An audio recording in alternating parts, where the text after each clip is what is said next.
The Trump administration is leaning on major pharmaceutical companies to expand production in the U.S.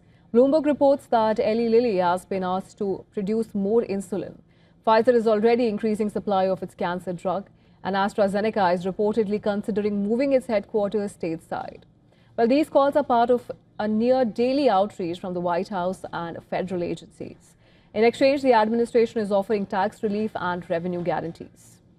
On Tuesday, Pfizer CEO Albert Bourla has agreed to cut drug prices after securing relief from planned tariffs on imported medicines.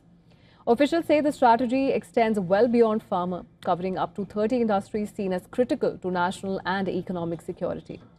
Now, to fund these interventions, the administration is turning to the International Development Finance Cooperation.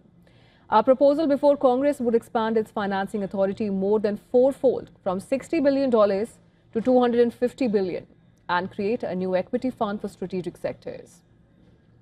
The White House also plans to use $550 billion pledged by Japan under a trade agreement to seed a U.S. investment accelerator run by Commerce Secretary Howard Lutnick. Now, these vehicles are replacing an earlier plan for sovereign wealth fund and are meant to channel federal resources into areas such as infrastructure, energy, critical minerals, and supply chains. Recent deals offer a template for the new approach. The Pentagon took a 15% stake in rare earth minerals MP materials, while the Commerce Department converted a CHIPS Act grant into a 10% stake in Intel. Similar talks are underway with lithium producer Lithium Americas for a 5 to 10% equity share in exchange for a $2.26 billion loan.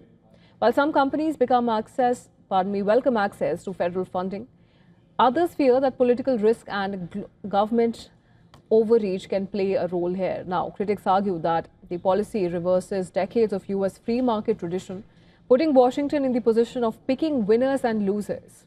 Supporters call it a pragmatic way to secure supply chains, reduce reliance on China, and restore American manufacturing jobs.